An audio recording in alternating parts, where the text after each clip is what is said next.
அனைவருக்கும் வணக்கம். நிமி ஹோம்ஸ் அப்படின்ற சேனலில் வந்து பார்த்தீங்கன்னா நிமி கேபிட்டல் அப்படின்னு சொல்லிட்டு ஒரு பிளேலிஸ்ட் க்ரியேட் பண்ணலான் இருக்கோம்.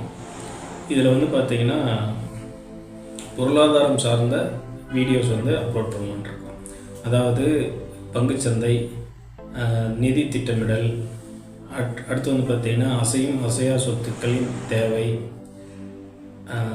அடுத்து வந்து பார்த்திங்கன்னா பொருளாதாரம் சார்ந்த சில விஷயங்களை வந்து இதில் உங்களுக்கு சொல்லலான் இருக்கோம். செகண்ட் ஒன்று வந்து பார்த்திங்கன்னா பொருளாதாரம் சார்ந்த நிகழ்வுகள் மற்றும் செய்திகளில் எங்களோட கருத்துக்களை உங்களோட பகிர்ந்துக்கலான் இருக்கோம்.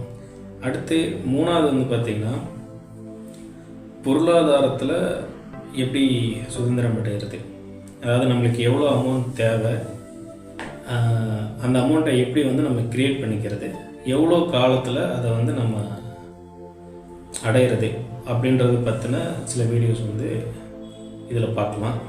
அடுத்தது வந்து பார்த்திங்கன்னா நாலாவதாக வந்து பார்த்திங்கன்னா முதலீடுகளில் உங்களுக்கு சின்ன சின்ன சந்தேகங்கள் இருக்கும், அல்லது வந்து பார்த்திங்கன்னா அடுத்த லெவல் எப்படி அப்படின்றது தெரியாமல் இருக்கும். அதை பற்றின என்னோடய கருத்துக்கள்.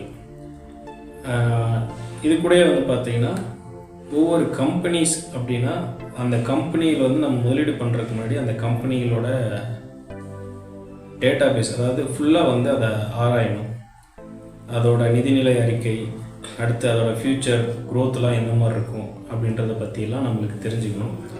ஸோ அதை பற்றின என்னோடய கருத்துக்கள் இதெல்லாம் உங்களுக்கு நான் ஷேர் பண்ணலான்னு இருக்கேன். இந்த மாதிரியான பொருளாதாரம் சார்ந்த வீடியோக்களை இந்த பிளேலிஸ்ட்டில் போடலான் இருக்கோம்.